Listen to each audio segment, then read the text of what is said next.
Hello guys, welcome back to our channel study in. My name is Pranshu. तो इस video में हम आपसे बात करने वाले हैं जो रिसेंटली कंट्रोवर्सीज चल रही है महाराष्ट्र में और तमिलनाडु में। और महाराष्ट्र में इस कंट्रोवर्सी के कारण जो वहाँ के लीडर्स हैं उद्धव ठाकरे और उनके जो भाई राज ठाकरे, वो दोनों साथ आ गए हैं। जो मुद्दा है वो है लैंग्वेज का मुद्दा। आपको पता ही होगा कि इंडिया एक काफ़ी डाइवर्स कंट्री है जहाँ पे 19,500 लैंग्वेजेस एंड डायलेक्ट्स हैं।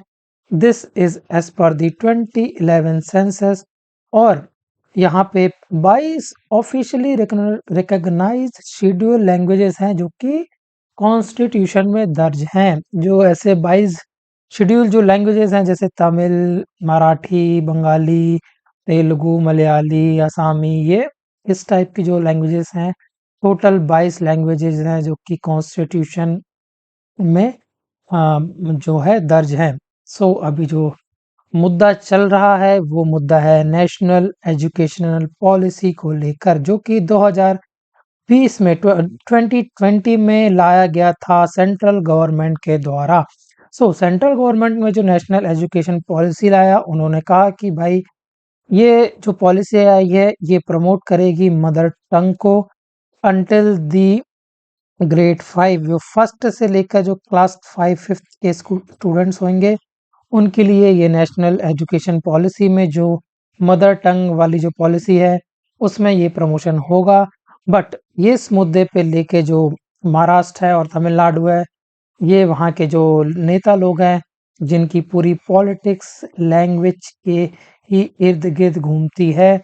जैसे कि महाराष्ट्र में उद्धव ठाकरे और राज ठाकरे, इन्होंने आंदोलन का अनाउंसमेंट किया कि हम बहुत एक महाराष्ट्र में पूरे स्टेट में एक बहुत बड़ा आंदोलन चलाएंगे। तो वहाँ की जो गवर्नमेंट थी देवेंद्र फडणवीस की काफ़ी अ, उसमें आ गई, क्या बोलते, दबाव में आ गई। तो उनको रिसेंटली विड्रॉल करना पड़ा ये जो लैंग्वेज पॉलिसी है। और इस रेजिस्टेंस के कारण वो उनको ये जो मुद्दा है मतलब लैंग्वेज वाला, उन पे काफ़ी ज़्यादा दबाव दिख रहा था, तो उनको इस मुद्दे पे झुकना पड़ा। और जो अपोजिशन है इसमें शरद पवार की जो पार्टी है वो भी साथ दे रही है, किसका, उद्धव ठाकरे राज ठाकरे की पार्टी को, कि भाई ये जो हिंदी इम्पोजिशन है, जो हिंदी जो लैंग्वेज है जो हम पे थोपी जा रही है, ये हम नहीं देख सकते। तो ये जो चीज़ है इससे जो रीजनल टेंशन काफ़ी बढ़ गया है, इस समय काफ़ी ज़्यादा बढ़ रही है। आपको बता दें कि as per our constitution while Hindi serve as the official language of the union, union की जो ऑफिशियल लैंग्वेज है वो है हिंदी, प्लस जो इंग्लिश है it is associated as the official language. तो ऑफिशियल लैंग्वेज इंग्लिश है और ऑफिशियल लैंग्वेज ऑफ यूनियन वो है हिंदी। तो जो इंडिया है यहाँ पे लिंग्विस्टिक डाइवर्सिटी, मतलब जो भाषा आधारित जो डाइवर्सिटी है वो काफ़ी ज़्यादा है। तो ये जो भाषा आधारित डाइवर्सिटी है वो नेशन के लिए एक अपॉर्चुनिटी भी होती है, बट काफ़ी बड़े चैलेंजेस भी होते हैं। तो ये जो चीज़ है इसे लेकर काफ़ी विवाद है। सो अब हम बात करेंगे the how languages shape India's federal polity. जो आपको पता है इंडिया एक फेडरल स्टेट है, यहाँ पे एक फेडरल स्ट्रक्चर है। यहाँ पे जो स्टेट्स हैं उसको अलग से बहुत सारे राइट्स दिए गए हैं under the state list in the 7th schedule of the constitution. Constitution के 7th शेड्यूल में स्टेट्स को बहुत सारी पावर्स हैं। इन्हीं पावर्स में से एक पावर है कि the state has the authority to select their own official language. So यहाँ पे स्टेट को पावर है कि वो खुद की ऑफिशियल लैंग्वेज चूज कर सकते हैं। तो ये कॉन्स्टिट्यूशन में उनको राइट्स है, बट इसके ऊपर भी काफ़ी सारे विवाद हैं और काफ़ी सारे कन्फ्लिक्ट्स भी हैं। जैसा कि आपको पता है कि the central government emphasises on promoting Hindi. तो सेंट्रल गवर्नमेंट है वो हमेशा से ही हिंदी को प्रमोट करने में लगी है, जिसके दौरान क्लैश्ड होते हैं जो स्टेट की ऑटोनॉमी है, जो स्टेट गवर्नमेंट है उसके क्लैश होते हैं जो सेंट्रल गवर्नमेंट है उससे। ना ही अभी से ही नहीं है, ज़रूरी नहीं कि जो बीजेपी गवर्नमेंट है तो अभी से क्लैशेस चल रहे हैं।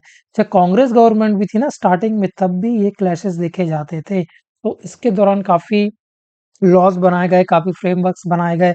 आपको बता दें कि जो इंडिया के कॉन्स्टिट्यूशन में आर्टिकल 343 है, it declares the Hindi in the Devanagari script, जो हिंदी है देवनागरी स्क्रिप्ट में as the official language of the union. और वहीं जो आर्टिकल 345 है, ध्यान से देना, article 343 Hindi in the Devanagari script as the official language of the union. वहीं आर्टिकल 345 डिक्लेयर्स एंड एम्पावर्स, मतलब स्टेट को पावर देता है चूज देयर ओन लैंग्वेज। तो ये भाई कॉन्स्टिट्यूशन में ही थोड़ा एक वो है, मतलब क्लैश है कि भाई एक आर्टिकल 343 भी पावर दे रहा है सेंट्रल को, वहीं आर्टिकल 345 पावर दे रहा है स्टेट को to select their own official language.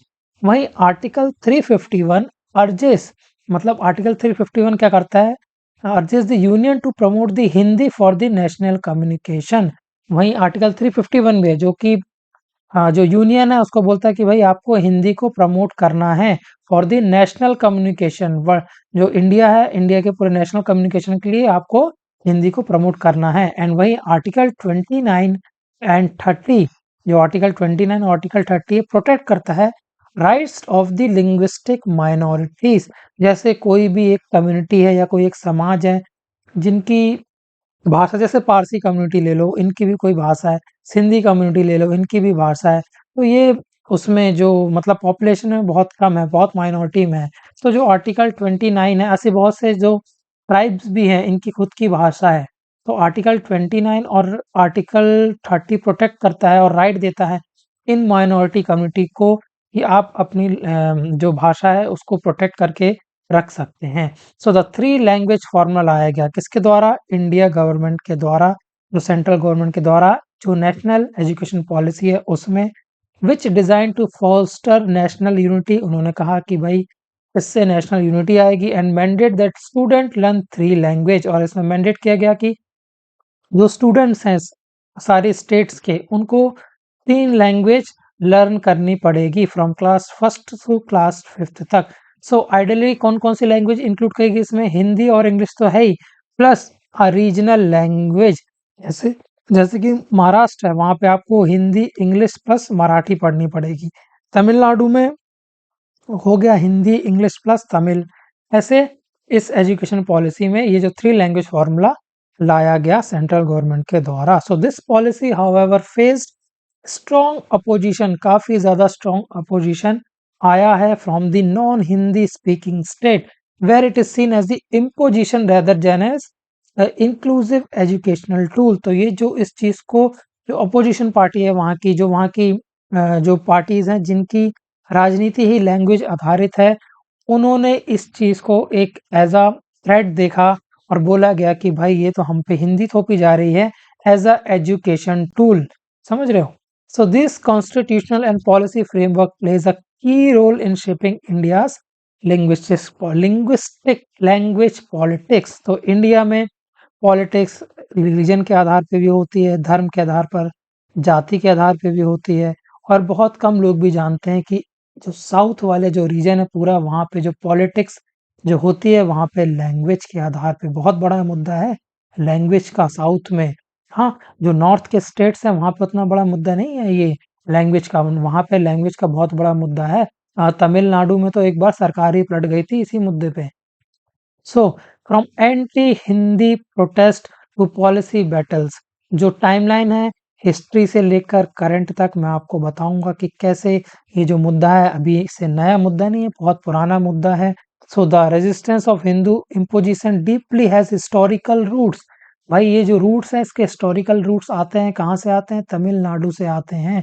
सो ये जो मुद्दा पहली बार 1937 में उठा था, जब उस समय की कांग्रेस लेड, उस समय जो तमिलनाडु वाला एरिया वो मद्रास प्रेसिडेंसी में आता था, and attempted to make Hindi as a compulsory in school.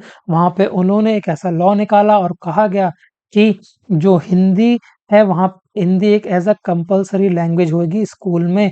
तो वहाँ वहाँ पे भाई दंगे भड़क गए वहाँ पे इस मुद्दे पे लेकर, इस लॉ के लेकर 1937 में जो प्रोटेस्ट चालू हो गए किसके द्वारा, जो वहाँ के Periyar and the justice justice party के जो लोग थे उनके द्वारा वहाँ पे मतलब प्रोटेस्ट चालू हो गए। और forcing the British administration to withdraw it in 2 years later. तो 2 साल में इस लॉ को विड्रॉ करना पड़ा वहां पे तमिलनाडु में। तो वही महाराष्ट्र में भी देवेंद्र फडणवीस को इसको विड्रॉ करना पड़ा रिसेंटली।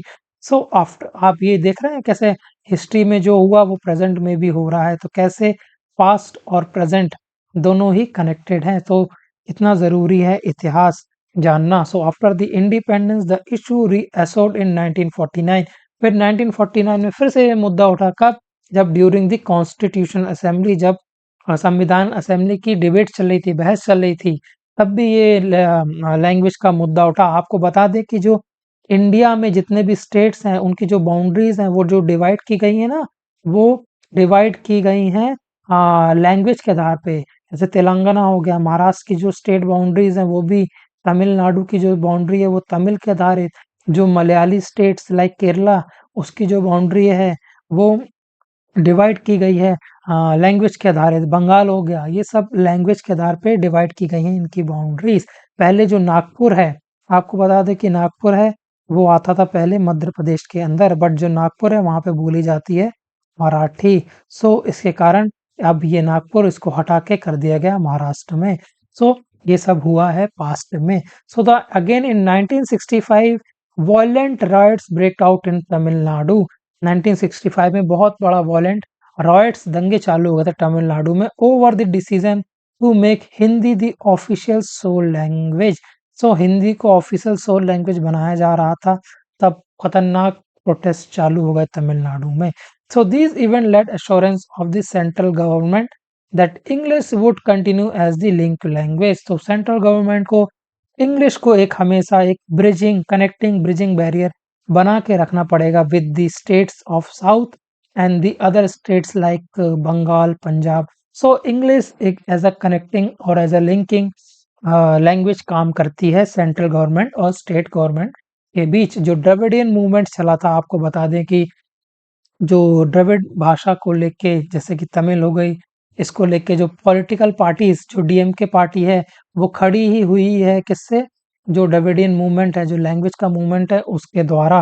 तो ये कुछ पार्टीज हैं जो लैंग्वेज के आधार पे ही उनकी पूरी राजनीति चलती है, और उस लैंग्वेज से जो आंदोलन निकले साउथ में, उससे बहुत सारी पार्टीज खड़ी हैं, जो कि रिसेंटली भी आपको देखने को मिल जाएंगे। जो स्टैलिन है वो डीएमके पार्टी के हैं, जो कि एक लैंग्वेज आधारित आंदोलन से खड़ी हुई पार्टी है।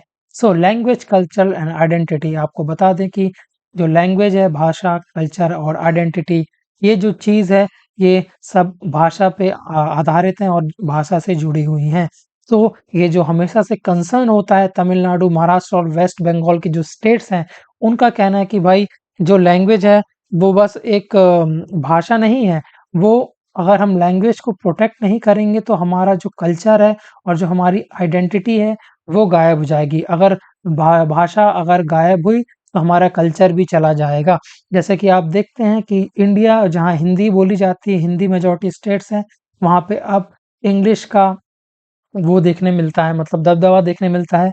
तो अब जो स्टेट्स हैं वहाँ पे जो कल्चर है वो भी पूरा वेस्टर्नाइज हो गया है, क्योंकि जो इंग्लिश लैंग्वेज है अब ज़्यादा यूज़ की जाने लगी है। So the promotion of Hindi is often perceive as a erosion of this regional identities.